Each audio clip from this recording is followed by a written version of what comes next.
Welcome to Undulations. In this video, I'm going to talk some about granular synthesis in general, and I'm going to focus on the MicroGranny 2.0 sampler from Bastl Instruments.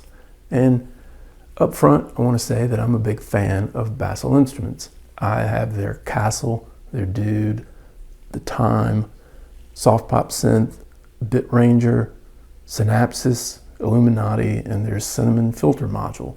I really like their design aesthetic, and I think that it's a lot of interesting gear. Now, that said, this video has taken me quite a while to do because I keep changing my mind about what I want to do. I feel like this is the point where that I should just flip the normal structure of the video and give my conclusions up front, which are this. If you don't have any gear whatsoever and want to learn more about granular synthesis, then probably a software solution like iOS, maybe in a DAW, that might be the way to go. It's probably the economical way to go. Something like the Spacecraft app, which I've done a video on before.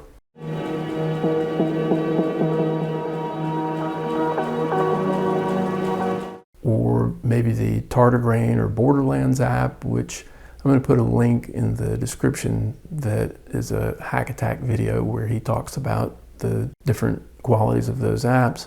But if you really want to go into the hardware approach to granular synthesis, I feel like the MicroGranny would be reasonable if you have other gear. And specifically, I mean, like, do you have some form of reverb, delay, probably guitar pedals, maybe the Korg NTS-1, which I'll show in conjunction with the MicroGranny in a little bit.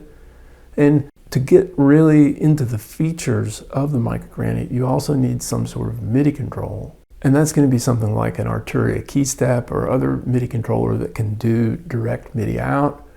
Or if you want to do it from a DAW or some other type of coding environment, you need some sort of thing like a MIDI 2x2 box or a Korg SQ1 that allows you to go from a computer directly into the MicroGranny. That automatically sort of inflates the price if you don't have those things already. And so that's why I say that this is probably a good choice for someone that has that gear to start with.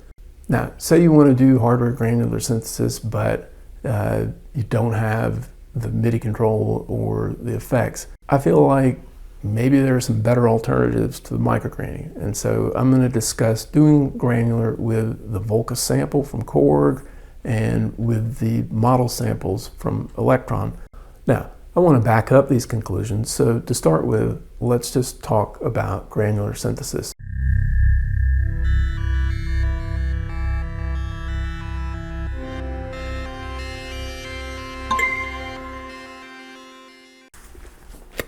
So I'm planning to take more of an intuitive approach to granular synthesis here and not go into a lot of technical detail about it, but I want you to realize that there are technical details and you can find resources online about it. I'll put some links in the description. And so now let's think about a couple of things that we're familiar with, which is nature on the one hand and sound synthesis on the other hand. And to start with, from the nature side of things, think about something like rain and think about it technically, where when you are outside and it's raining around you, what is sort of going on? You've got little sound events where the raindrops hit the ground or a leaf or a part of a tree or whatever. And those sound events take place at a certain time and in a certain sequence and at a certain point in your stereo field as well. So I want to say that what I think of as a basis for granular synthesis and how we feel about it, there is something sort of natural about it. So rain or maybe snow under the right conditions, certainly things like the ocean or a waterfall, and leaves either rustling or blowing. Take a look at this clip of the wind and the trees. I added a little bit of reverb. This is when Hurricane Zeta passed through my area last week.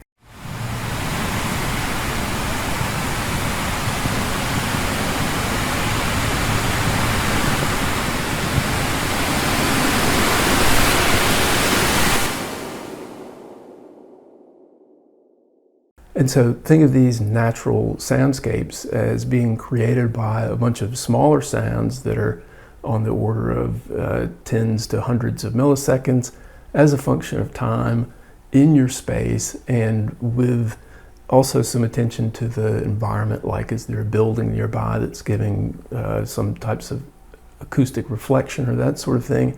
And so we experience this type of thing all the time. And then even indoors, we experience similar sorts of things in terms of the timing. Maybe not so much in terms of the spatialization, but like I've got this pot and some popcorn, pour that in.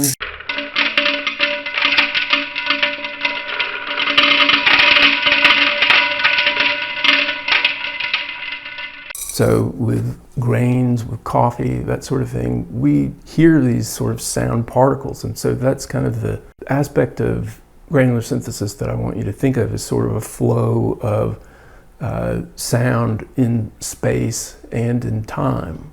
Now, this can be taken a little bit further. I did a thing where I made this paddle. It's got a couple of contact microphones on it. And think of this as an electroacoustic musical instrument.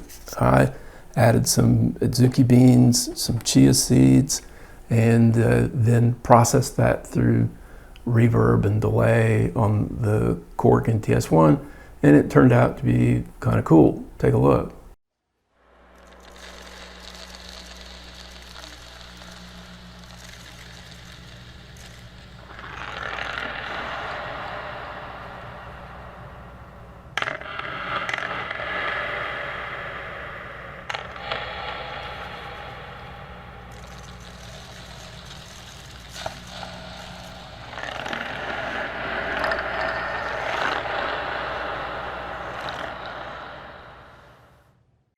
And so this sort of electroacoustic approach to granular synthesis is a good point to bring up one of the pioneers of the genre, a Greek composer, Yannis Xenakis. And his methods were more along the lines of electroacoustics and a lot of things with magnetic tape as well. And so, people work with what they have, but this is the point to really bring up the synthesis part of granular synthesis, which is that as the technology and computers have evolved, we're a lot more able to shape these particles of sound. So rather than a leaf or a raindrop or that sort of thing, where you're sort of stuck with the natural or created timbre of a electroacoustic phenomenon, think of all the parameters that we can use in synthesis in terms of envelopes and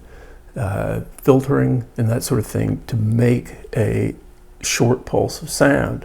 And so if you think about granular synthesis in terms of, well, it's a lot to keep track of, little sounds in different locations and moving through space and that sort of thing, then computers, those are the real foundation of contemporary granular synthesis. And so it might be on a DAW or on an application on your tablet or something like that, but it's also under the hood of standalone devices like the organelle from Critter and Guitari, which is running pure data, or even this polyphonic whale, which does granular using some version of the Mutable Instruments module clouds. And I actually had a comment on the channel about using clouds and how the control voltage methods gave a lot of variation. And so hopefully I'll pick up a used or cloned clouds module and be able to include that in a video down the road. But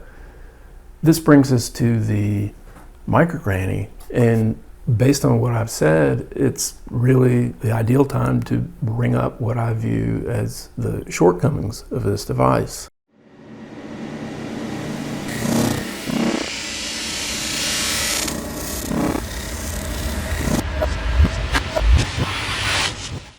You can play samples on it, but it doesn't really have a sequencer built in, and that's okay. I find it sort of fun to play longer samples on it.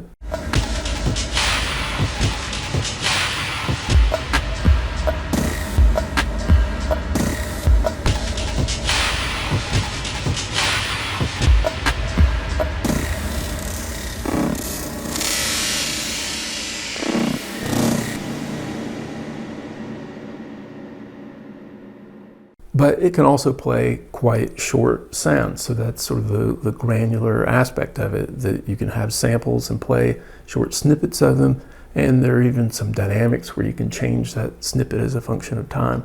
So that sort of makes sense in what we were just talking about in terms of granular synthesis in general. But gotta say, one of the first main shortcomings is that it is a monaural sampler through and through. And by that, I mean that sounds that you import by the SD card, they're going to be mono.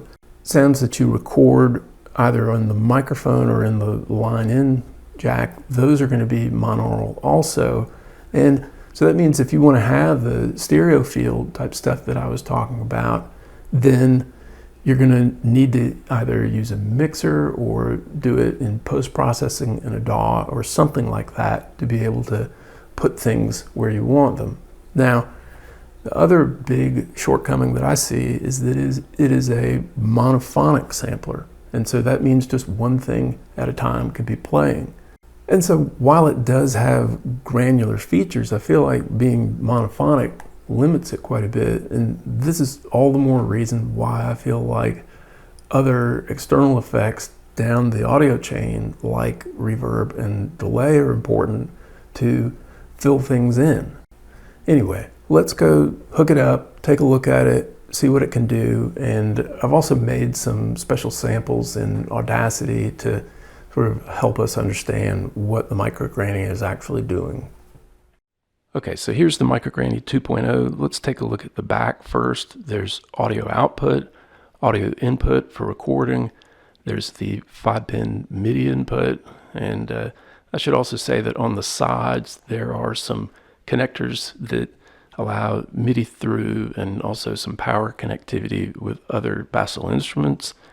Then there's a switch for the power, which can either be battery, which is a 9-volt that you put in the back, or it can be a power supply. And I should really point out that this looks like it could accept a guitar pedal power supply, but this is not compatible with a guitar pedal power supply. It uses a positive center pin rather than a negative center pin, so just bear that in mind.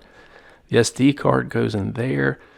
Little word of warning on that if you kind of miss the slot, that it can get lost down in the body of the MicroGranny. Just open the battery back and you can get the card out that way. All right, so I'll go ahead and turn it on. MicroGranny. A little boot up sound. Just to go across the board here, there is the output volume, the input volume for recording. That doesn't influence the input volume on the mic, by the way. Then there's a display that's very useful, very important. That's where we get to see what the samples that we're playing actually are. These are the sample buttons, and so I'm just going to start with the default program. So this plays sample D5, B0, and then if you want to change the sample, you can use these arrow keys to either go up or down. That changed it to C0, which is this. There's a function button that lets you change parameters like the repeat. So if I just turn that off, I just get one of those hits. And there's also a hold button. So I'll put repeat back on, hit like that. Now, as far as the naming goes, it's a letter and a number. And so you have samples like H6. And the manual comes with a cheat sheet to help read the display font. And an SD card can hold a ton of samples, and you might use something like folders to organize your samples, but just at the root directory, it's going to be samples that are labeled with a letter and a number, as I said. So that's going to be 260 that you can select from. And those are the samples that you import. The recorded samples actually start with a number, so that sort of keeps things separate. And the MicroGranny also uses a preset concept to sort of save your work, where it considers a pad with the sample that you selected and all the parameters, which we'll get into in a second. That's considered a sound, and so a preset